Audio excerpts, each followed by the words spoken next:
Assalamualaikum warahmatullahi wabarakatuh. Alhamdulillahirabbil alamin. Wa bihi nasta'in wala amri dunya wadin wala washabi ajmain amma ba'd. Kembali lagi bersama Mata Batin. Hari ini Mata Batin official lagi berada di Gua Sunyaragi. Pintu masuk selamat datang di area Gua Sunyaragi. Salah satu tempat wisata bersejarah yang di dalamnya katanya isinya tentang seperti candi goa gitu, tapi banyak tumbukan-tumbukan seperti candi, dan belum tahu juga, kita belum pernah kesini. Kita ikutin penelusurannya bersama tim Mata Batin, jangan di skip karena di dalamnya banyak hal-hal yang bersejarah bermanfaat.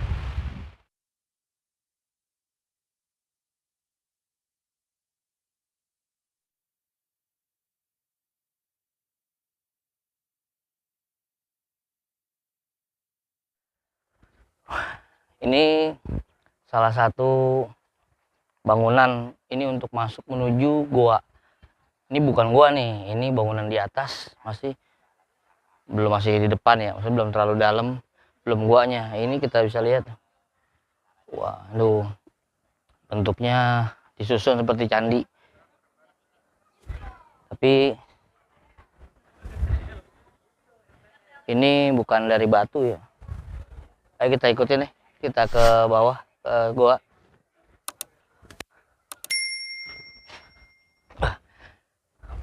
Ini yang tinggi, ini harus agak menunduk nih, bahaya. Nah, ini sahabat Mata Batin, kita lihat ini tertuliskan Kamar Kaputren. Nah, saya belum tahu juga nih Kamar Kaputren apa dalamnya dan artinya, tapi kita telusurin dulu deh, kita masuk dulu. Bismillahirrahmanirrahim.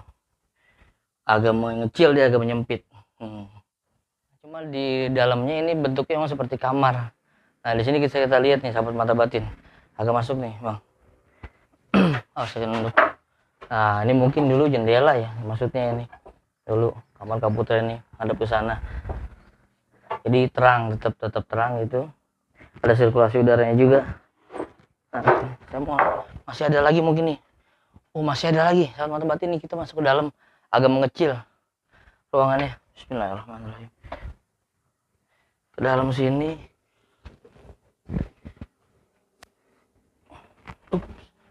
Dia agak ke bawah. Ternyata dia Bismillah. Saya nggak ngerti ini dulu apanya. Dulu berfungsi untuk apa? Yang pasti setelah kamar utama tadi, Kamar Kaputren tuh ruangannya agak luas. Di sini ada jalan yang agak menurun. Nggak ngerti nih dulunya untuk apa, nanti kita cari tahu. Yang pasti setiap bangunan ini akan tembus keluar. Kita lihat di sini. Akan tembus keluar seperti ini. Jadi bisa kita berjalan menuju arah belakang nih. Nah, ini monumen Cina. Kita menuju arah belakang, ini ada bangsal, tempat untuk istirahat para raja, para sultan dulu istirahat, yang ada air terjunnya katanya. Kita mau lihat, kita mau tahu. Mata Batin pantengin terus.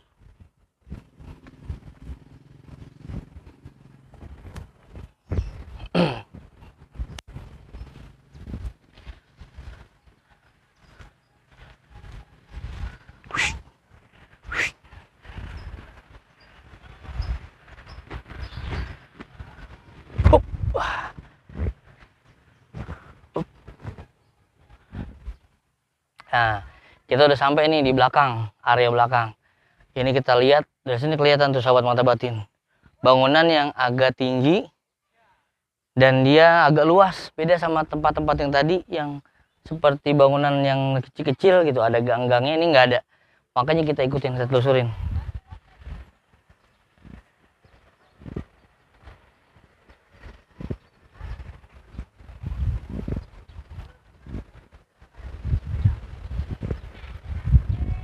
Nampak jelas kan di belakang saya nih ada bangunan yang tinggi yang tadi saya bilang. Kita lihatlah dekat. Nah, setelah kita lihat, kita telusurin dengan mata batin kita. Ada penunggunya nggak di situ?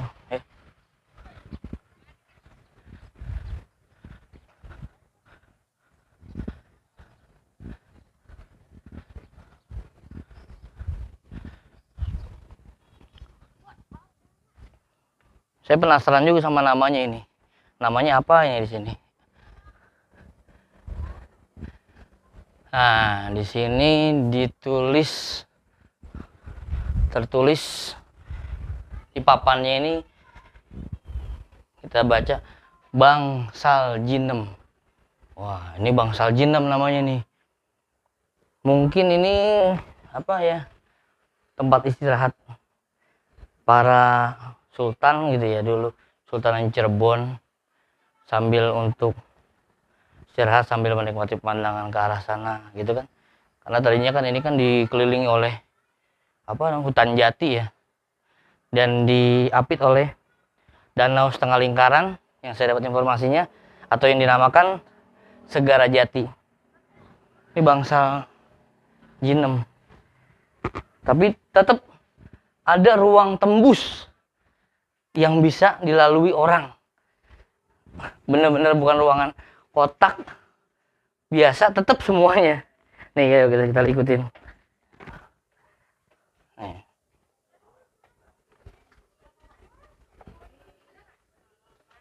Nah, sampai sini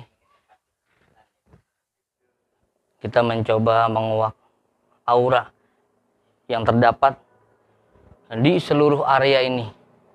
Tapi kita fokuskan dulu di bangsal jinem, karena tim mata batin merasa tempat ini beda dengan bangunan-bangunan yang lain karena terdapat lebih luas.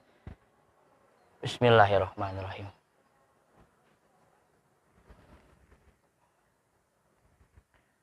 Assalamualaikum ya ghaibitullah bil mu'jizati zikrullah.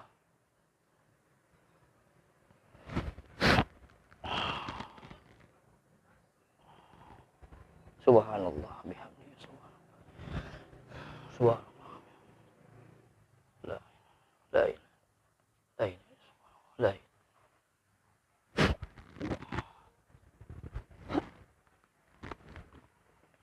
hasbunallah wa ni'mal wakil, ni'mal maula wa ni'man nasir, la haula wala quwwata illa billah. Sahabat mata batin, baru saja kita melakukan pengecekan aura yang terdapat di khususnya tempat ini yang bernama bangsal jinem. Itu saya merasakan, kalau saya flashback ke belakang, sepertinya tempat ini digunakan untuk para sultan untuk beristirahat. Dan digunakan oleh sultan, kalau tadi saya tembuskan ke belakang, itu adalah bagian di mana sultan biasa santai duduk sambil memikirkan mungkin pemerintahan yang ada di kota Cirebon. Jadi tempat ini digunakan untuk kebaikan, untuk mencari ketenangan jiwa, untuk mencari juga mungkin bagaimana cara memecahkan masalah yang ada di kerajaan Cirebon dulunya. Secara keseluruhan ini tempat ini khususnya auranya sangat baik, sangat bagus. Kita telusurin lagi tempat lain, kita mau tahu juga seperti apa. Ini namanya Mandebeling. Ini tembusan yang tadi dari bangsal jinem. Jadi ini tempat duduknya sultan, tempat duduknya raja. Jadi di sini raja untuk beristirahat, untuk menenangkan diri. Mungkin beliau mencari inspirasi untuk membenahi kerajaannya, bagaimana memakmurkan rakyatnya. Kalau kita agak turun ke sini, sahabat mata batin, ini dia mitos yang melekat erat pada Gua Sunyaragi. Di depan saya persis ini ada patung Sunti namanya, perawan Sunti.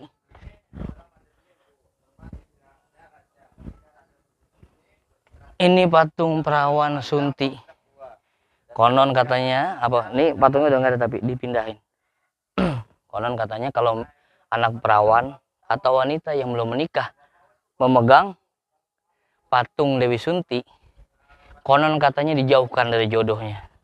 Konon katanya akan sulit jodohnya. Ini harus kita luruskan nanti. Nggak apa, kita telusurnya satu demi satu. Jadi salah satunya ini yang melekat erat pada misteri atau mitos yang terdapat di Gua Sunyaragi adalah ini, patung Dewi Sunti. Apabila ada anak perawan atau wanita yang belum menikah, konon akan sulit jodohnya.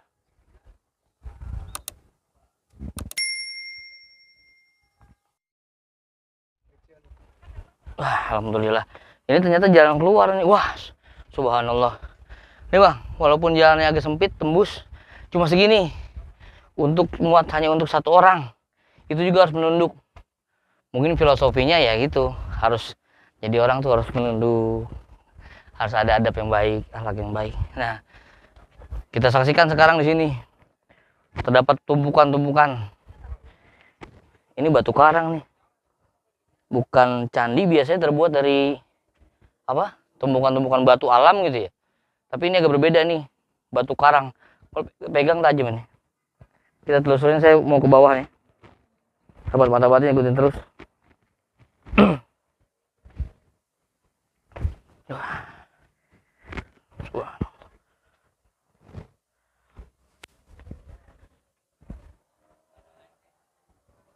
Ini bikin saya takjub ini, karena saya baru melihat tumpukan-tumpukan seperti candi, tapi bukan dari batu alam.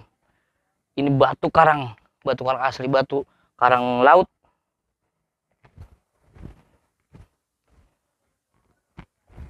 Bismillahirrahmanirrahim.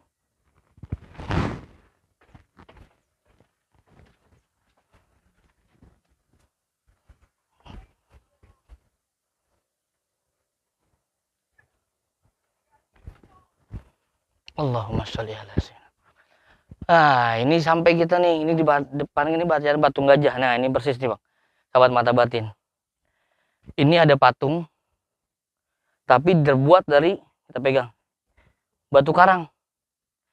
Batu karang, ini bentuknya gajah. Ini belalainya nih, sahabat mata batin. Ini belalainya, ini kepala gajah, ini telinganya nih, ini telinga gajah, ini badannya. Posisinya gajah ini nggak sedang berdiri, tapi sedang duduk.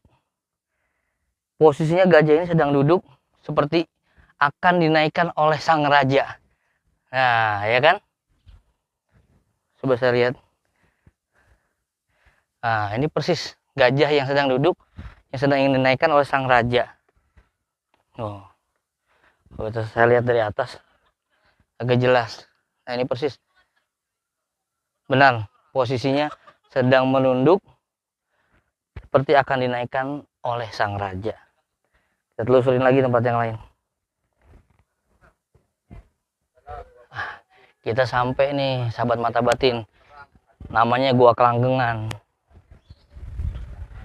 Nih. Ini Gua Kelanggengan. Setiap tempat yang ada di Gua Sunyaragi ini mempunyai arti dan nama berbeda-beda. Seperti Gua Kelanggengan. Ini pasti ada filosofinya.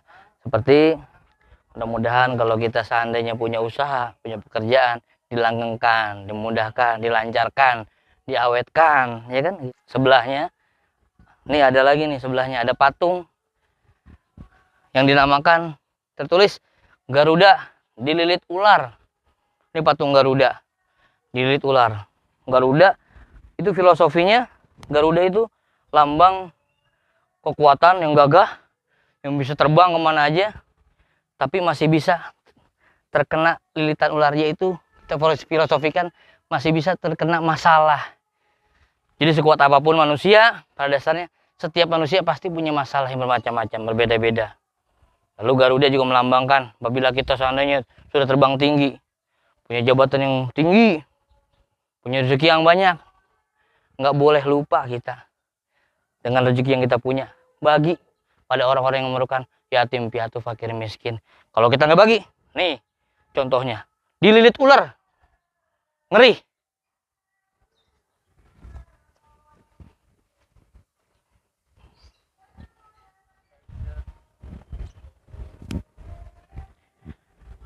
Kita mau lihat juga nih, ini ada namanya, oh di papannya dipasang tertulis dengan nama Goa Pengawal. Wah, mungkin ini dulu tempat berkumpulnya para pengawal kerajaan Sultanan Cirebon. Nih kita bisa baca Goa Pengawal. Memang dari tempatnya aja beda. Kalau kita lihat tadi tempat itu Bangsal Jinem seperti tempat raja, ini Goa Pengawal ya memang jaraknya nggak berjauhan, dia nggak berjauhan. kelilingi oleh pohon-pohon besar, dan auranya juga beda. Kalau tadi auranya lebih tenang, di sini auranya sepertinya lebih keras. Saya penasaran mata batin, sahabat mata batin, apakah bisa dimasuki atau tidak ini? Assalamualaikum. Ternyata dalamnya ada ruangan, mata batin. Tapi kita nggak bisa masuk lagi nih. Ini nggak ada tangga lagi. Sini cukup di sini.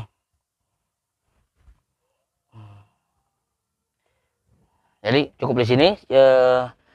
Bang Anto akan melakukan coba pengecekan seperti apa yang ada di sini. Kita dari luar aja nih, biar lebih jelas. Auzubillahiminasyaitonirrajim. Bismillahirrahmanirrahim. Assalamualaikum ya ghaibitullah. Bil mu'jizat zikrullah. La ilaha illallah. Subhanallah bihamdi. La haula wala quwata illa billah. Yang saya lihat mata batin, sahabat mata batin, di sini masih ada yang menempati jin-jin yang gagah-gagah mereka, seperti pasukan kerajaan pakaiannya, cuma besar-besar, gagah-gagah, kuat-kuat. Mungkin dulu dari sejak dulu dia ditempati oleh pengawal-pengawal kerajaan Sultan Cirebon, dan juga ditempati oleh mungkin dulu ada jin-jin di sini sampai sekarang. Dia masih mengawal. Tapi walaupun tempatnya tempatnya serem, seperti tempatnya angker, tapi kalau kita masuk ke dalamnya nggak ada rasa angker sama sekali. Kita nggak ada rasa nggak enak, hawanya juga tenang. Karena apa? Karena dulunya di sini diperuntukkan sebagai taman sari, sebagai tempat area raja beristirahat. Di akhir perjalanan penelusuran kita di Gua Sunyaragi, Cirebon. Nah, kita bisa simpulkan pertama, semua bangunan, hampir 90% bangunan yang ada di Gua Sunyaragi terdiri dari tumpukan-tumpukan batu karang yang berbeda. Kalau di Jawa Tengah kita lihat Candi Borobudur, daerah istimewa Yogyakarta kita lihat Candi Prambanan, Candi Bendut, dan lain-lain. Itu terdiri dari batu-batu. Tapi di sini terdiri dari batu karang. Dan saya dapat informasi batu karang itu didapatkan dari pantai selatan Jawa, yakni kisaran dari Pantai Baron hingga Pantai Indrayanti yang ada di Yogyakarta. Dan ini dibangun seluas kurang lebih 1,8 hektar kalau nggak salah. Dan dibangunnya sejak tahun 1703 hingga 1788.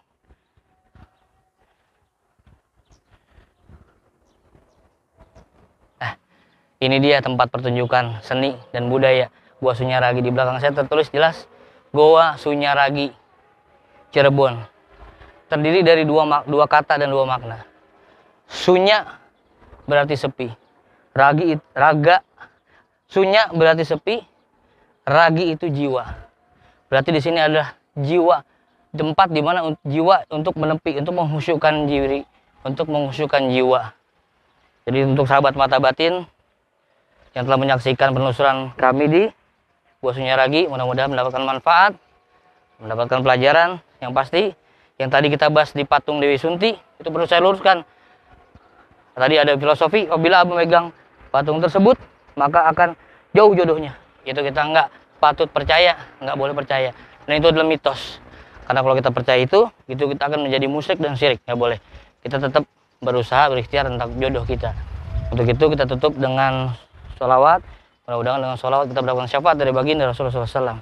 Allahumma salli wa sallim wa barik alaihi wa alihi. Salatu minallah wa alfa salam ala Mustafa Ahmad Syarifil maqam.